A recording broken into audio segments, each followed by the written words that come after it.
¿Qué onda amigos? ¿Cómo están? Vamos a continuar con la línea del tiempo. El día de hoy toca Egipto, ¿ok? Acuérdense que hay civilizaciones que se traslapan, entonces Egipto es del 4000 antes de Cristo al 30 antes de Cristo, son 4000 años. Durante Egipto también está desarrollándose al mismo tiempo Babilonia y otras civilizaciones. Pero por lo pronto vamos a concentrarnos ahorita en Egipto. Egipto está en África del lado derecho, pegado a pues lo que sería Gaza e Israel. Eh, y pues vamos a darle. A ver, nada más retomando rápido lo que llevamos hasta ahorita. Ya vimos la monad, el absoluto, Enoya, el primer pensamiento. Ya vimos. Si no has visto los videos, todos los estoy poniendo con número al inicio en el título para que los vayas a ver en orden cronológico, porque es una línea del tiempo, para que puedas ir aterrizando los conceptos y entiendas cómo y por qué se fueron dando las civilizaciones de cierta forma. ¿Ok? Acuérdate, esta línea del tiempo es gnóstica, enfocada en la gnosis valentiana, que a mi parecer es la gnosis más completa y más lógica, porque pues contempla a las demás gnosis, a las demás escuelas gnósticas, y las estudia y las analiza, y es razonamiento lógico del sentido común, puro, analítico, objetivo, sin sentimientos. Entonces, aquí no hay que el autor dice que no, aquí es así funciona objetivamente, mecánicamente, así es el funcionamiento, así es el arquetipo. Ya si le quieres meter romanticismo y demás, pues entonces ya están las religiones y todo lo demás, pero el funcionamiento mecánico del alma, la lógica mecánica del alma, pues yo creo que la gnosis valentiana es la más cerca, porque pues lo explica todo de una forma tomando como fundamento el sentido común, la lógica, las matemáticas, la ciencia. Entonces, bueno, ya vimos la monad, el absoluto, Enoya, el primer pensamiento, el pleroma, las emanaciones o expresiones del pleroma, que son los aeones. Dentro de los aeones está Cristo, Sofía, el Logos, Nous. En el desbalance de Sofía se da toda esta, pues, cadena de eventos en donde Metatron, que es el organizador del pleroma, del orden divino, al Sofía desbalancearse, Metatron pues se desbalancea con ella y sigue ordenando hacia lo que después sería el Kenoma, que es el espacio en donde van a surgir pues los elementos primordiales y después de donde se desarrollará toda la materia y lo que conocemos ahorita como el mundo material. Ese proceso ya también lo vimos, es la caída de Sofía, el desbalance, la creación de los siete cielos, en donde se da la aparición del agua primordial como caos divino, se da la electricidad primordial, luego se da el fuego primordial, el viento primordial, el éter, la materia sutil, la materia burda, las matemáticas surgen ahí. Acuérdense, estamos pasando de una de lo espiritual a lo material. Entonces es una transmutación de energía. ¿Ok? La energía es energía, pero transmuta de lo espiritual, de lo divino, ¡shum!, se materializa y se le da forma. Y esa forma la otorga el demiurgo. El demiurgo ya vimos que es el organizador de la materia y tiene sus niveles de conciencia, ¿ok?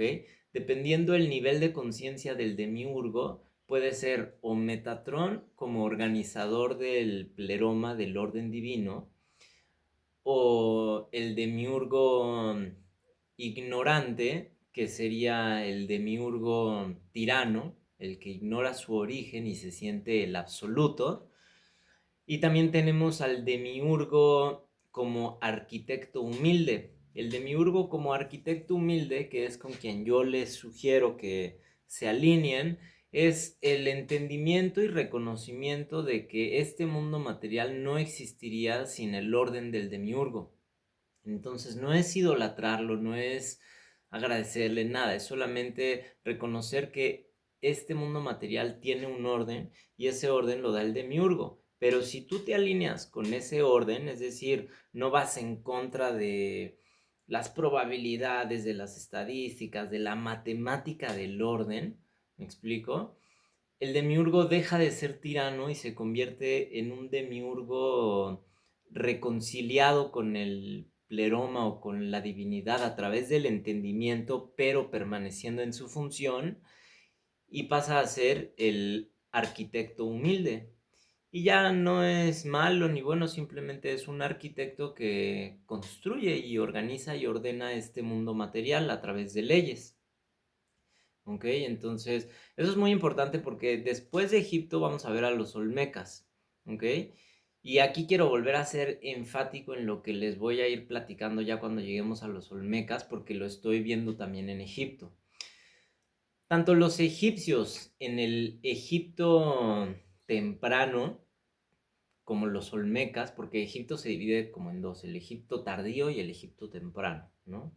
Entonces, porque dura 4000 años, entonces la parte temprana de Egipto sí, no era un sistema demiúrgico completo, era un sistema de liberación de almas, o sea, había forma a través de ese conocimiento y de los dioses de poder tener una gnosis consciente sobre lo que es el alma. O sea, Egipto no es puramente demiúrgico, tiene su ruta de liberación de alma en el Egipto temprano. Entonces, ¿por qué digo esto? Porque el Egipto temprano también es previo a los judíos y es previo a Moisés. De hecho, Moisés se da en Egipto. Entonces, ¿por qué me da gusto? Miren, yo amo a los judíos, tengo amigos judíos y en México yo, o sea, estimo a la comunidad judía. He tenido durante toda mi vida muchos amigos judíos. Pero poniéndolo a escala global, o sea, sí hay mucho sionismo judío y la historia del judaísmo, lo que a mí en particular no me acaba de convencer es ese sentimiento que ellos tienen de ser los primeros o la primer religión monoteísta, ¿no?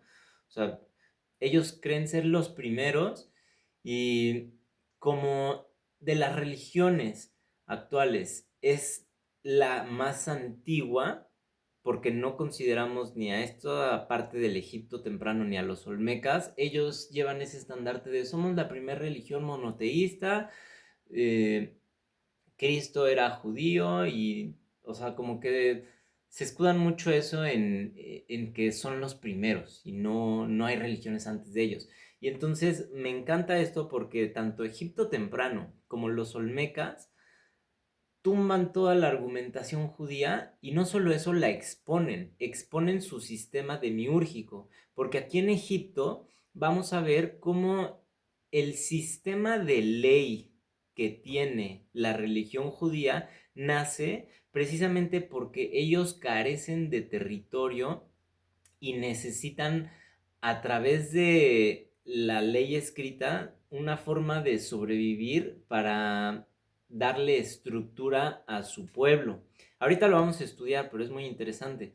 Entonces, los judíos de Moisés adoptan el sistema demiúrgico por estrategia, por necesidad de supervivencia. No que sean malos, o sea, no sé, la historia los juzgará, yo quién soy para juzgar, pero ellos conscientemente adoptan ese sistema demiúrgico para sobrevivir, o sea, lo hacen por estrategia de supervivencia. Porque aquí vamos a ver cómo el sistema egipcio y el sistema judío mosaico de Moisés chocan, porque uno sí es un camino para liberar almas y el otro es una ley estricta, rígida. Y ahorita lo vamos a ver. Y no, cuando lleguemos a los olmecas ahí sí me voy a explayar porque yo soy mexicano y soy cristiano. Y a pesar de que amo y tengo amigos judíos y los quiero mucho, o sea, sí, yo sí como mexicano, no sé ustedes, yo sí siento luego ese, como que los judíos se creen más. Y ese, el cómo nos llaman, ¿cómo nos dicen del Goil? No, ya ni me acuerdo, tienen una forma de llamarnos que, ay, no me gusta que ellos sientan que son el pueblo elegido. ¿Saben por qué dicen que son el pueblo elegido? Porque dicen que son el pueblo elegido porque precisamente si tú operas bajo el sistema demiúrgico, controlas ese conocimiento, no lo compartes, pues obviamente vas a apañar el sistema a tu favor porque tú sí lo entiendes y lo estás imponiendo. Y les estás haciendo creer a los demás que el sistema es la fe. Cuando no, tú bien sabes que el que ordenó este universo material fue el demiurgo. Nada más que lo estás operando como el sistema demiúrgico tirano. Y ahí es donde yo me voy a explayar con los olmecas, porque los olmecas, ayer analicé un mural olmeca y era el demiurgo, pero en su versión de arquitecto humilde. Entonces me enamoré del demiurgo como mexicano, pero del arquitecto humilde, porque se ve que los olmecas estaban en un nivel de conciencia avanzadísimo y entendían y estaban conscientes y lo aceptaban que el demiurgo era el organizador de este plano, pero que ese mismo demiurgo tenía niveles de conciencia. Y que tanto puede ser el demiurgo tirano como puede ser un arquitecto humilde útil para el beneficio y desarrollo de la sociedad, no para la creación de guerras y control masivo y control y explotación de almas. Entonces, ya medio me peleé con la IA, pero sí tiene razón, o sea, no está mal generalizar y decir todos los judíos son malos. Pero lo que no está mal es hacer énfasis en cómo se desarrolló ese sistema demiúrgico que gobierna. Ojo, no todos los judíos son malos, no, pero los que son conscientes de este sistema y de que y que lo operan a su favor en beneficio propio, de forma egocéntrica, sin compartir y en detrimento del prójimo, como la élite, que puede ser sionistas cristianos, pueden ser sionistas islámicos, pueden ser sionistas, lo que tú quieras, pero mientras estés operando el sistema demiúrgico en detrimento del prójimo, eso está mal. O sea, está mal y mira, te voy a hacer gnóstico mecánico sin sentimiento. Está mal y sí, según la gnosis valentiana, aunque esté mal y hagas todo lo malo, si tienes gnosis y entendimiento de esto, vas a poder elevarte, sí. Pero tu experiencia va a ser una experiencia que allá arriba en el pleroma, eh, se va a ver fea. No sé si eso pase o no, pero, o sea, yo prefiero vivir con conciencia limpia y armoniosa aquí en mi plano terrenal a estar rodeado de energía distorsionada. Porque esa es la realidad. Si estás operando el sistema demiúrgico, tirano, estás operando desde la distorsión, no desde la armonía y la plenitud. O sea, eso que tienes ahorita, que te hace sentir pleno y poderoso, y sí, yo soy el operador del sistema demiúrgico, si lo operaras en pro y con esa filosofía del arquitecto humilde, serían 1000 veces más. O sea, lo que tienes ahorita se multiplicaría y no solo eso, ayudarías a los demás a que también multipliquen, no solo a tu grupo cerrado. Pero bueno, mucho amor y empatía para todos, mano. Eso es lo que hay que hacer, aunque nos duela, aunque me caiga mal, aunque me caiga bien, nada, un abrazo y empatía y mejor vamos a despertar juntos y vamos a ayudarnos. Dicho eso, Egipto, el puente entre el conocimiento del pleroma y el orden demiúrgico. 4000 a.C. al 30 a.C. Orígenes de Egipto. 5000 al 4000 a.C. Neolítico del Nilo. Datos duros, poblaciones africanas nororientales más influencias del creciente fértil. Agricultura estable gracias a las crecidas del Nilo. Cultura nakada del 1 al del 4000 a.C. al 3100 a.C. Hecho clave, no, en este periodo del egipcio temprano no hay evidencia de judíos, no hay escritura aún, no hay religión formal, sino cosmología natural, ¿ok? Entonces, del 5000 al 4000 antes de Cristo hasta el 3100 antes de Cristo, No hay religión, sino cosmología natural. Natural. Lectura gnóstica, conciencia pre-demiúrgica. El orden natural aún no está rigizado. El Nilo funciona como una emanación viviente, un flujo tipo Enoya, ¿ok? Flujo natural. Nacimiento del Estado egipcio, 3100 a.C. Unificación de Egipto, Narmer Menes. Datos históricos. Primer estado centralizado estable de la historia. Escritura jeroglífica. El faraón es rey, sacerdote, no dios absoluto aún. Religión, cosmología, no teología. El universo se rige por Mat, que sería el orden, la verdad y el equilibrio. Orden, verdad y equilibrio. Correspondencia gnóstica, Mat es el orden pleromático, no demiúrgico. El faraón es mediador, no creador. Las escuelas de conocimiento místico, del 2600 al 1500 a.C. Escuelas reales y documentadas. Per Ankh, Casa de la Vida, enseñaba astronomía, matemáticas, medicina, teología simbólica. Sacerdocios de Heliópolis, Menfis y Tebas, iniciación por grados confirmado por textos funerarios. No eran magos, eran ingenieros del cosmos simbólico. Objetivo, preparar el alma para sobrevivir a la muerte consciente. Los dioses principales y su arquetipo gnóstico. Dios egipcio, Atum-Ra, función, emanación primordial, sería el equivalente a la monad inferior o al demiurgo solar temprano, o no tanto a la monad, yo lo vería más como a Metatrón antes de olvidar su origen. Ptah, arquitecto del mundo, el demiurgo técnico. Osiris, muerte y resurrección, el Cristo aeónico, salvación por gnosis. Isis, sabiduría, magia, Sofía redentora. Horus, conciencia despierta. Nous, hombre espiritual. Egipto no es puramente demiúrgico, tiene ruta de salvación, de liberación del alma. ¿Ok? Entonces quiero que quede bien claro esto. Hasta aquí no hay pueblo judío, no hay Moisés. Y Egipto no es puramente demiúrgico, sí tiene ruta de liberación del alma. ¿Ok? Es un poco más natural, no es tan rígido el asunto en el Egipto temprano. Las pirámides, del 2580 al 2500 a.C., la dinastía cuarta, hechos comprobables, construidas por egipcios, no por esclavos, herramientas simples más logística avanzada, alineación con el norte verdadero, estrellas circumpolares, Orión, Osiris. Tenían tecnología atlante, no comprobable históricamente, pero tenían cosmología avanzada, eso sí. Lectura gnóstica, las pirámides son igual a máquinas simbólicas de ascenso del alma, no tumbas simples ni portales de conciencia.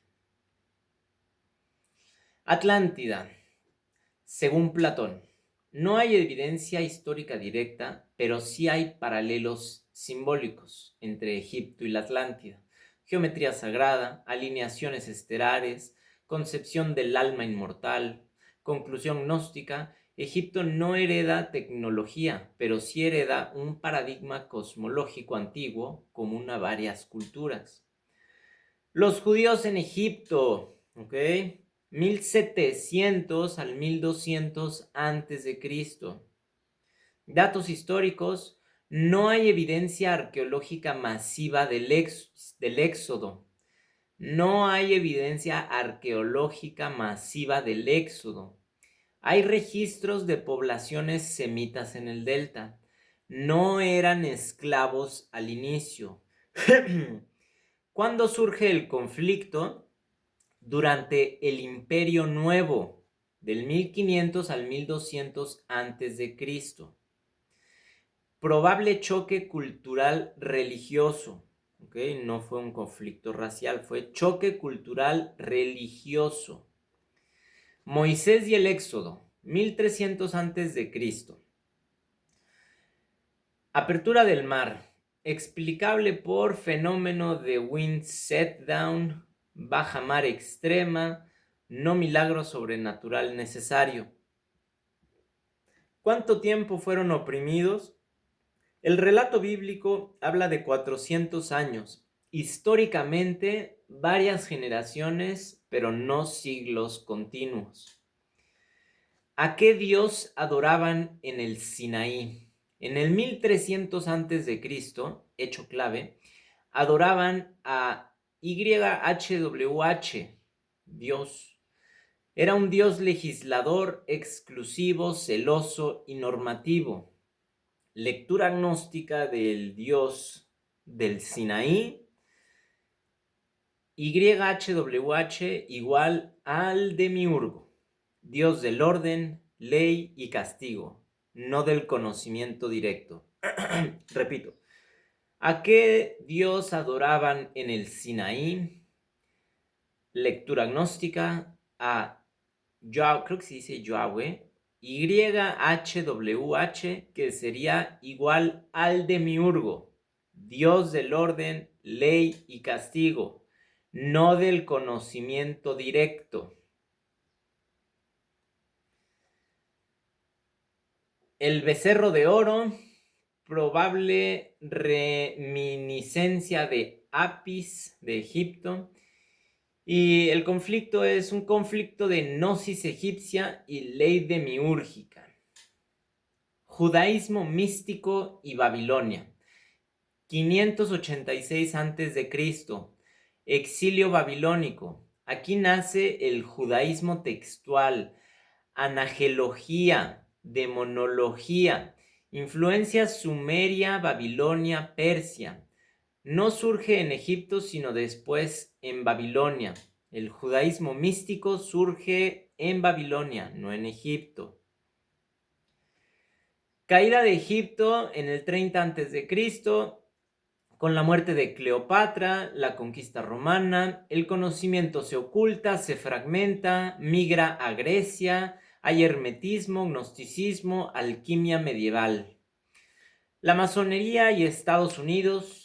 Hechos, masonería moderna se inspira simbólicamente en Egipto. Estados Unidos adopta el ojo que todo lo ve, pirámide truncada, simbolismo solar. No es continuidad histórica, sino apropiación simbólica del arquetipo. Conclusión final: Egipto no fue un sistema puramente demiúrgico. Tenía ruta de liberación del alma, conocimiento iniciático y simbolismo sofisticado. No imponía dogma absoluto, ley única ni culpa ontológica.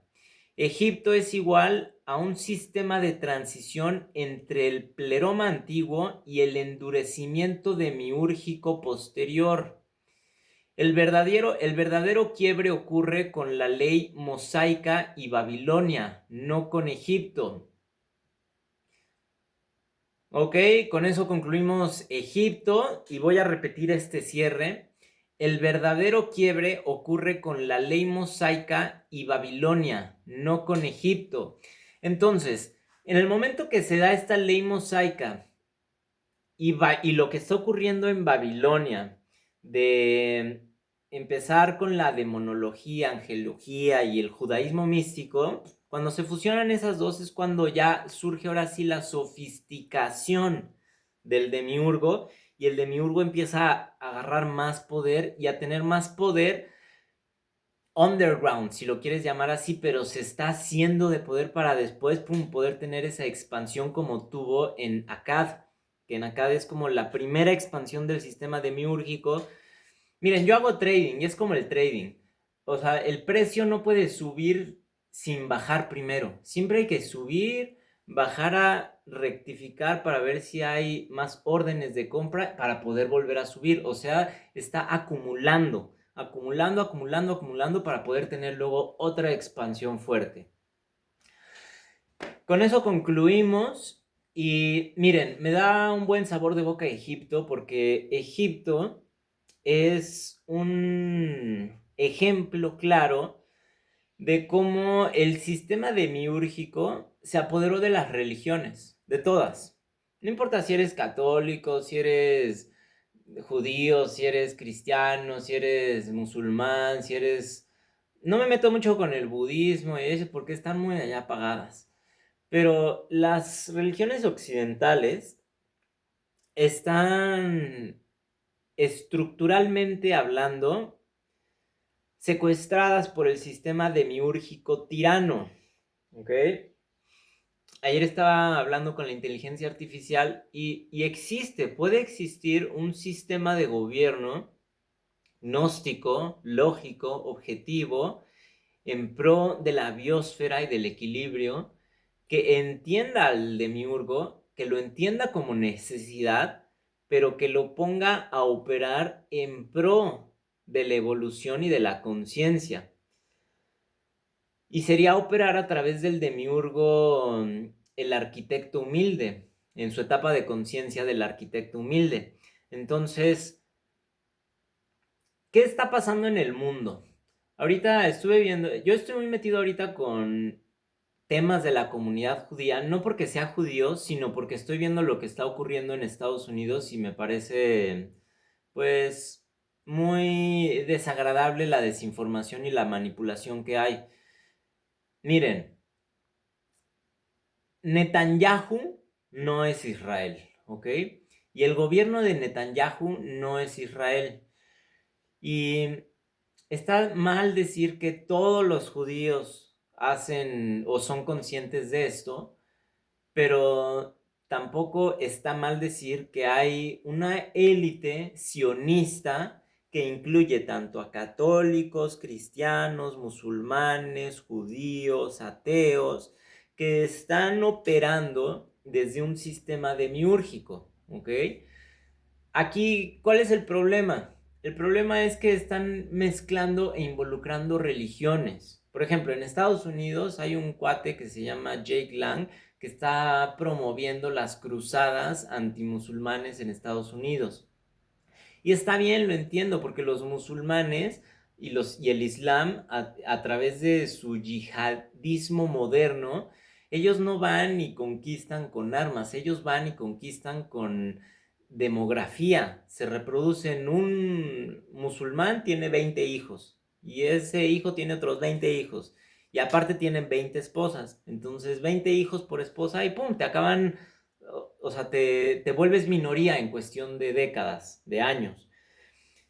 Entonces, ¿quién promueve o fomenta toda esta migración musulmana e islámica a Estados Unidos? Pues la élite sionista que está en pro de Israel. Entonces, aquí es a lo que voy, que hay que ser muy delicados en no generalizar, porque no son todos los judíos y no todos los que viven en Israel son conscientes del sistema demiúrgico. Pero sus gobernantes, los gobernantes de Israel ahorita, Netanyahu y la élite rabínica, sí están promoviendo a través de AIPAC, que es el lobby judío sionista israelí en Estados Unidos, y lo hicieron con Biden, esa política de open borders para que llegara una ola masiva de musulmanes. Y entonces el problema no se volviera todo el dinero que mandan AIPAC a Israel para la guerra contra el genocidio de Palestina, sino que el enfoque sea en casa, en la guerra demográfica que están teniendo contra los musulmanes. Entonces, acuérdense, aquí la estrategia del demiurgo es divide y vencerás. Así de sencillo. Entonces, ¿qué hace la élite sionista? Pues distrae con este tipo de eventos, pero no hay que perder de vista que el fin último es tu alma. Toda esa distracción es parte de la distorsión, pero cuando tú te sales de la distorsión y ves con una perspectiva clara, entiendes que el que haya migración masiva de musulmanes de esa forma en Estados Unidos es provocada a propósito por las influencias de George Soros y su sionismo luciferiano tirano. Y que los musulmanes y el Islam, sea como es, también es parte del sistema demiúrgico y está diseñado de esa forma para precisamente controlar y evitar que haya un despertar masivo y tenerlos bajo control, ¿ok? Porque el Islam no genera gnosis. El Islam es todavía, yo creo, más rígida la ley que la de los judíos. ¿Ok? El otro día estaba viendo a un musulmán hablar y decir que los cristianos no somos cristianos y que si acaso los musulmanes son más cristianos que nosotros los cristianos, que porque ellos sí rezan hincados al suelo, que porque ellos sí ayunan, que porque... Y mira, a ver, repito, la gnosis, ¿ok? Y Jesús, que era un maestro ascendido, la gnosis es mecánica. Y esto ya conforme se vayan adentrando en la gnosis van a decir, ay, chale. Y yo también lo dije, pero bueno, así funciona. O sea, tú puedes ir por el mundo y obrar el mal.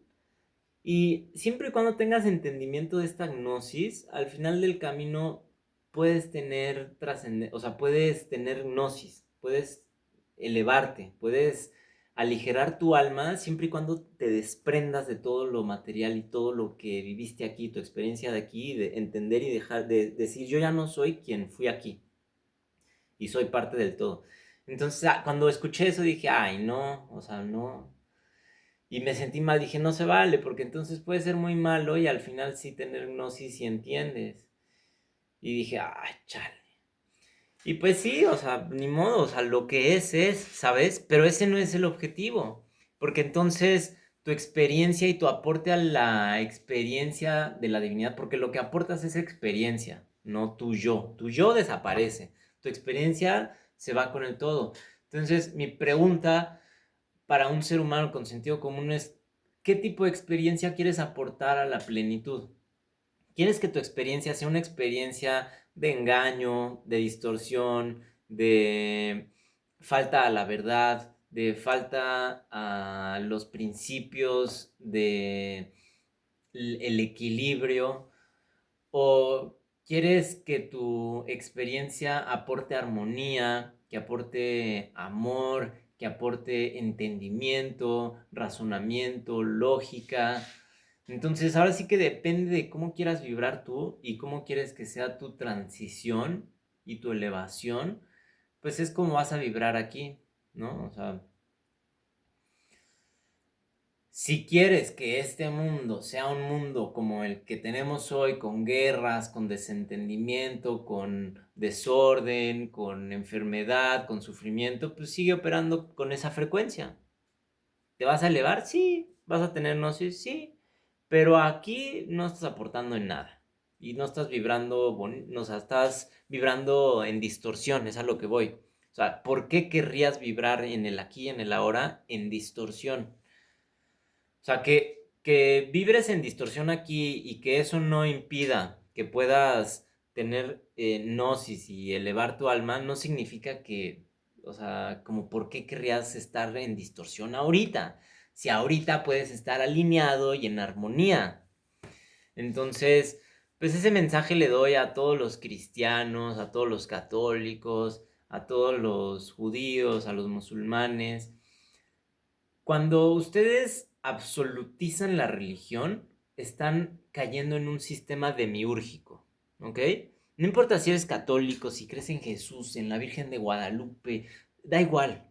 Cuando la religión la absolutizas, estás cayendo en un sistema demiúrgico, ¿ok?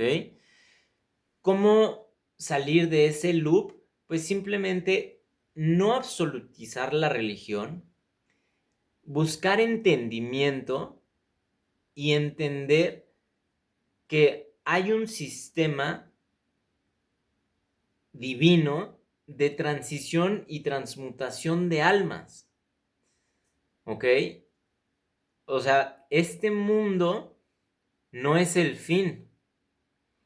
Hay un absoluto que es el absoluto innombrable, que ¿por qué no se puede nombrar? Porque simplemente no hay nombre para expresar lo infinito. ¿Por qué no se puede ver? Porque toda figura nacería dentro de ese absoluto. Entonces existe ese absoluto que se le conoce filosóficamente por Pitágoras y por muchos otros filósofos como la monad. Es el absoluto inconsigible, no lo puedes conocer, inconsigible. Y de ese absoluto nacen estas otras expresiones, una de ellas que sería Noia, que sería el potencial divino del todo, que todavía no es. Porque miren, aquí es muy importante hacer énfasis en que antes del tiempo, antes del espacio, había algo y ese algo era el absoluto, ¿ok? Y ese absoluto decide autocontemplarse, ojo, sin romper la unidad. Y ahí nace Enoya, ¿ok? Entonces Enoya sigue siendo unidad dentro del absoluto con el potencial de pensar o ser lo que ella quiera. En el momento en el que surge el pleroma y el pleroma expresa a los aeones, ahí ya hay diferenciación, ¿ok? Antes de eso está Enoya y la monad como absoluto, potencial. La monad como el absoluto y Enoya como ese pensamiento que tiene el absoluto dentro del absoluto sin romper la unidad de poder pensar que puede ser lo que quiera ser. Y ya posterior a eso, viene ahora sí las expresiones de esa unidad, que son expresiones diferenciadas a la unidad porque representan una función específica. ¿Ok? Es la diferencia. Siguen formando parte del absoluto. Todavía no hay matemáticas porque no existe la necesidad de la matemática, porque es unidad absoluta. Simplemente hay diferentes grados de conciencia en esa unidad absoluta también. Está la unidad absoluta absoluta. Y dentro de esa unidad absoluta absoluta está la unidad absoluta de poder pensar e imaginarse en el absoluto como ella quiera. Pero luego ya están las expresiones diferenciadas que van a dar pie a que esos pensamientos absolutos que está teniendo Enoya, el potencial absoluto, puedan después materializarse. ¿Ok? ¿Cómo? Pues con toda esta creación del kenoma, que es un desbalance permitido por el absoluto porque simplemente fue el absoluto queriendo experimentarse a sí mismo para poderse observar desde otra perspectiva. Pero nunca dejamos de estar dentro de la monad, del absoluto. ¿Ok? Entonces, no hay que absolutizar las religiones, solamente hay que entender, tampoco absolutizarlo, solamente entender que hay un absoluto, que hay un creador o creadora que no tiene sexo ni forma y es simplemente la monad, ¿ok? Y ya de ahí para abajo viene ese camino espiritual que todos conocemos en la Biblia, en el Corán, en el Enuma Elish, en todos lados. Está esa historia arquetípica de cómo llegamos a este mundo material. ¿Ok?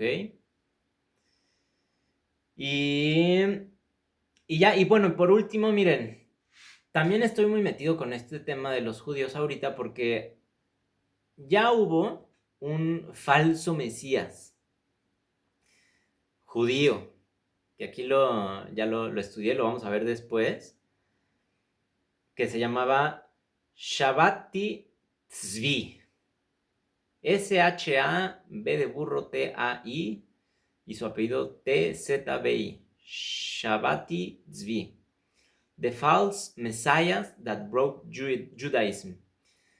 Entonces esto fue en los 1700, ¿ok? El primer falso Mesías. Y luego estoy viendo ahorita que hay otro judío aquí, un rabino que se llama Manis Friedman. Pero este otro rabino tiene un enfoque más youtubero, pero claramente a legua se le ve que es propagandismo del sistema demiúrgico de Netanyahu, o de Netanyahu, de la élite sionista, ¿ok? Entonces hay que estar muy conscientes y no caer en falsas narrativas que traten de revolvernos. Por eso esta línea del tiempo para mí es muy importante. Y cuando la acabe la voy a volver a repetir y la voy a volver a repetir. Y cada vez la voy a hacer más friendly, más amigable, más digerible. Pero siempre partiendo desde la lógica analítica, sin emoción, sin sentimiento, puro sentido común, histórico, dato real, no seguir el oficialismo tradicional, porque acuérdense que quien gana las guerras escribe la historia, seguir la intuición lógica de lo que es real y de lo que en realidad hace sentido y resonancia con uno, ¿no? O sea, porque no somos tontos. Hay eventos históricos que marcan situaciones o que marcan caminos que la humanidad toma. Y ya cuando los ves desde la perspectiva de fuera, o sea, y ves patrones repetidos, dices, oye, o sea, fool me once, shame on me. Fool me twice, shame on you. O no sé cómo va ese dicho, pero, o sea, no vamos a caer con la misma piedra dos veces. O sea, si estamos viendo que el patrón se repite de forma sistemática y que de forma sistemática nos están privando de conocer cuál es nuestro origen real, oye, se acabó. Y a todos los mexicanos les digo, esto les compete a todos los mexicanos. Antes de ser católico, antes de ser judío, antes de ser ateo, antes de ser musulmán, antes de ser budista, antes de ser hinduista, si tú naciste en México, eres mexicano y tu deber es para con México y los mexicanos. Y te tengo una buena noticia, amigo mexicano. En México existió la cultura olmeca y los olmecas, al igual que los egipcios pre-Moisés, ya tenían conocimiento claro del origen del ser humano. Y lo más padre de todo es que tanto los egipcios como los olmecas tenían un arquetipo en su visión cosmológica muy similar. Y ahora, cuando dos tipos de visión cosmológica separadas por un mar y por muchos, muchos años son tan similares, significa que debe de haber verdad en esa palabra, en esa historia, ¿ok? Entonces, en vez de empezarlos a ver como culturas antiguas, vamos a verlos como culturas vivas que siguen presentes, porque los monumentos, los murales, los jeroglíficos, todos esos símbolos que nos narran esta visión cosmológica de la vida, que está completamente alineada con la gnosis de Jesús y con Cristo y con Sofía y con el origen del todo, están resguardados en museos mexicanos. Entonces podemos ir a verlos. O sea, imagínense. Es que yo no sé si lo ven como lo veo yo. Es como si tantos años de falta de identidad, de repente, ¡pum! O sea, se abriera el compartimiento secreto en donde ¡shum! Sale la identidad y empieza a brotar. Porque miren, ahorita podré sonar yo muy loco y, ay, este güey, los olmecas y no sé qué. Denme 10 años. Me voy a volver rico en trading. Neta, voy a exprimir el mercado en Nasdaq y todo mi dinero lo voy a reinvertir en promover para que sea del dominio público y con mucho amor este conocimiento gnóstico de la cosmología, de la visión cosmológica de la vida y de la vida después de la vida de los olmecas. Porque como se los decía ayer, miren, aquí está Jesús, ¿ok? Acá están los olmecas y aquí está Jesús. Entonces Jesús está en Medio Oriente. Y para que Jesús y el cristianismo lleguen a México, tiene que recorrer mucho camino, ¿ok? Ahora, los olmecas tenían la misma visión cosmológica que Jesús. Nada más que aquí nace Jesús, da su versión cosmológica, que es muy similar a la de los olmecas y muy similar a lo de los egipcios. ¿Y qué pasa? Que los fariseos ven que su sistema demiúrgico se ve, pues, ¿cómo se dice? Se ve se ve, no atacado, se ve, ay, ¿cuál es la palabra? Se ve en peligro, en riesgo, porque esta visión cosmológica que estaba enseñando Jesús iba en contra de todo el sistema demiúrgico. Entonces los fariseos lo matan, lo crucifican, luego el mensaje de Jesús se ve manipulado, se ve institucionalizado, sigue Roma, todo lo que pasa con Roma, luego después de la caída de Roma viene toda la conquista del Imperio Otomano, yo qué sé, luego tiene que llegar hasta España, en España ya cuando se da la parte del descubrimiento de América, y luego en el descubrimiento de América todavía falta la conquista, y después de la conquista luego ya viene la evangelización. Y miren todo el camino que tuvo que recorrer esta visión cosmológica de Jesús para llegar a México. Entonces cuando llega a México pues ya llega cansada y ya en vez de volvernos cristianos, nos volvemos guadalupanos, ¿no? O sea, sí somos cristianos, obvio, pero, o sea, no es lo mismo a que en vez de tener que estudiar, recorrer todo este camino, entendamos que los olmecas tenían la misma visión cosmológica que Jesús. No solo eso, la refuerzan, la refuerzan. Y no solo eso, viene desde antes, ¿ok? Entonces, los olmecas vienen aquí, traen la misma visión que Jesús y todavía más avanzada y se frenan. Y por algún extraño motivo, como que se da esta historia de acá. Pero acá esto se queda enterrado, se queda. Y entonces ahorita por fin con la inteligencia artificial estamos pudiendo dar ese salto cuántico y decir, ok, los olmecas traían el mismo tipo de conocimiento que Jesús, tenían el conocimiento de Cristo, de Logos, todo en símbolos, pero ahí estaba. Entonces eso a nosotros como México, como país, nos legitimiza para poder darle más fuerza a la religión cristiana, porque el cristianismo es la liberación del alma, es un sistema no demiúrgico. Entonces, ¿qué hay que hacer en México? Crear un partido político gnóstico que entienda el sistema demiúrgico, ¿ok? Y que lo convierta en un sistema demiúrgico del arquitecto humilde en beneficio de la biosfera y del pueblo mexicano y de nuestros pueblos vecinos,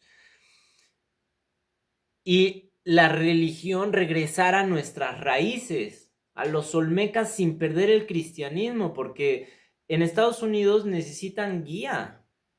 ¿Quién crees que va a ser esa guía? México. México necesita ser la guía del mundo espiritual y decirles, hey amigos, están operando bajo un sistema demiúrgico, no se preocupen, no está mal, simplemente hay que cambiar del sistema demiúrgico tirano al sistema demiúrgico del arquitecto humilde. ¿Cómo? Así lo vamos a hacer. Y también la religión, hey, judaísmo, cristianismo, catolicismo, musulmanes, a ver, no absoluticen la religión, eso es un sistema demiúrgico. Para que haya liberación del alma hay que entender que no hay que absolutizar nada más que lo absoluto, y el absoluto es la monad de donde surge todo.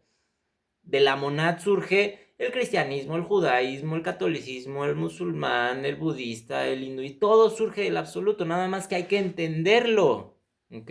No hay que pelearnos con el entendimiento, hay que jugar con el entendimiento hasta que el entendimiento empiece a fluir. Yo sé que son muchos temas, son muchos conceptos, pero es como andar en bicicleta, papá. Una vez que le agarras, te vas a echar caballitos.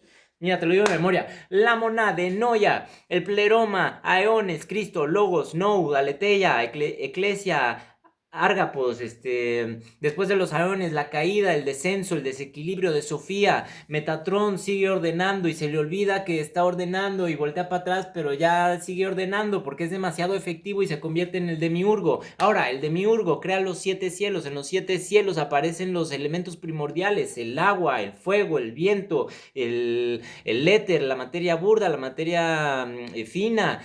También surgen las matemáticas. Dependiendo del nivel de conciencia del demiurgo, demiurgo puede operar desde un nivel de conciencia del arquitecto humilde o puede operar desde un nivel de conciencia del arquitecto tirano, del demiurgo tirano que conocemos.